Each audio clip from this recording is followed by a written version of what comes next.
Sir आज बात करते हैं महिलाओं की। मान लीजिए एक महिला बस में ट्रैवल कर रही है और जो जुरिडिक्शन जो बोला जाता है, जैसे एक महिला दिल्ली के अंदर ट्रैवल कर रही है, बिल्कुल वो नज़दीक पहुंचती है नोएडा के, और उस समय उसको फील होता है कि उस लेडी के साथ अब्यूज़ हुआ है किसी भी तरह का, तो वो किस तरीके से कंप्लेन करेगी और क्या एफआईआर दर्ज होगी या नहीं होगी? क्योंकि ज़्यादातर मामलों में ये देखा गया है कि पुलिस जो है सिर्फ जुरिडिक्शन का जो मामला बता के कभी जो कंप्लेंट है वो फाइल नहीं करती, क्योंकि एफआईआर करने से बचती है पुलिस।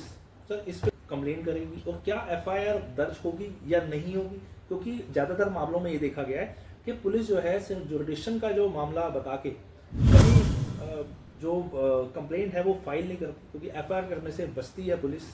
सर इस पे जरा बिल्कुल बिल्कुल कोई भी महिला अगर बस में या किसी ट्रैवल कर रही है कहीं भी, तो वो जहाँ उसको सहज महसूस होता है वहाँ वो अपनी एफआईआर दर्ज करा सकती है।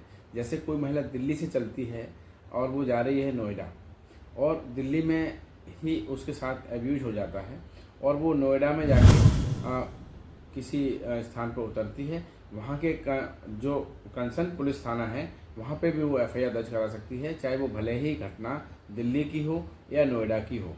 तो इस बात से कोई भी थाना का पुलिस अधिकारी उसकी एफआईआर दर्ज करने से मना नहीं कर सकता कि हमारे यहाँ घटना नहीं घटित हुई है, इसलिए हम एफआईआर दर्ज नहीं करेंगे। इसके लिए जीरो एफआईआर बोला गया है। जीरो एफआईआर कहीं भी कोई भी व्यक्ति दर्ज करा सकता है। इवन महिला वो अपने घर से जाके ऑनलाइन कंप्लेंट करके भी जीरो एफआईआर दर्ज करा सकती है। वो असहज महसूस करती है कि मैं थाने में नहीं आ सकती, थाने में जाने मुझे डर है, या थाने में जाएंगे तो हमारी समाज में जो है बेइज्जती हो जाएगी, तो उसकी एफआईआर दर्ज हो जाएगी, चाहे भले ही उसे जीरो एफआईआर दर्ज करना पड़े। कोई भी पुलिस थाना अधिकारी उससे मना नहीं कर सकता। सर जैसे आपने बताया, जो जुरिडिक्शन जो आपने बताया कि दिल्ली और नोएडा की जो बॉर्डर से इधर आने के बाद वो अपना एफआईआर जो है घर से बैठे सबमिट कर सकते हैं, ऑनलाइन कंप्लेंट जो है सबमिट कर सकते हैं।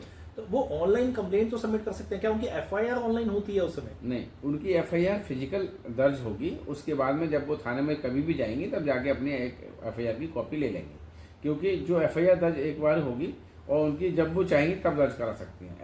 ऐसा बीएनएसएस में प्रावधान है कि कोई भी महिला या कोई भी व्यक्ति जिसके साथ कोई भी अपराध हुआ है, वो अपनी ऑनलाइन मेल पे भी जो है कंसर्न पुलिस कमिश्नर को, कंसर्न पुलिस ऑफिसर को अपनी लिखित में एक एफआईआर दर्ज कराने के लिए प्रार्थना पत्र दे सकता है, और जब वो वहाँ थाने पर जाएगा तो उसको उसकी कॉपी प्रदान कर दी जाएगी। सर जैसे आपने बताया कि एक महिला है जो ऑनलाइन घर से कंप्लेंट रेज करती है, उसके बाद जब वो फिजिकली उस थाने में जाती है, बात करती है, अपनी प्रॉब्लम जो है वहाँ पे बताती है कि उसने मेल किया था, ईमेल किया था, और उस पर एफआईआर की जाए। सर अब कई बार ऐसा देखा गया है कि जो ऑफिसर सामने बैठा होता है वो कहता है कि आपने तो मैडम 15 दिन पहले एक मेल की थी, यहाँ थाने में बहुत सारे काम होते हैं और इतनी जल्दी जब तक आप आएंगे नहीं तब तक घर बैठे तो कंप्लेंट की।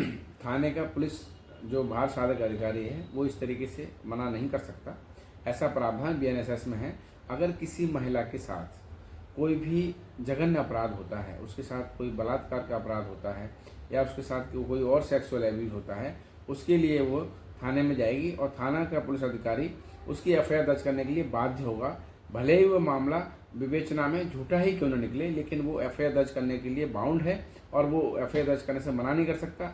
अगर वो एफआईआर दर्ज करने से किसी महिला के साथ जिसके साथ बलात्कार हुआ है मना करता है, तो उस एसएचओ के अगेंस्ट भी एफआईआर दर्ज की जा सकती है, और ऐसा बीएनएसएस में प्रावधान है। पहले भी सीआरपीसी में ये व्यवस्था थी, आईपीसी में भी व्यवस्था है। दोस्तों, आपकी आवाज़ बनकर, आपके क्वेश्चन बनकर हर बार मैं सर से क्वेश्चन करता हूँ। अगर आपको लगता है कि मुझे और ज़्यादा क्वेश्चन करने चाहिए, किस टॉपिक के ऊपर बात करनी चाहिए, तो आप हमारे दिए गए नंबर पे मैसेज कर सकते हैं, और आप इसी चैनल का जो इनबॉक्स है वहाँ पर भी आप हमें टाइप करके बता सकते हैं कि नेक्स्ट वीडियो में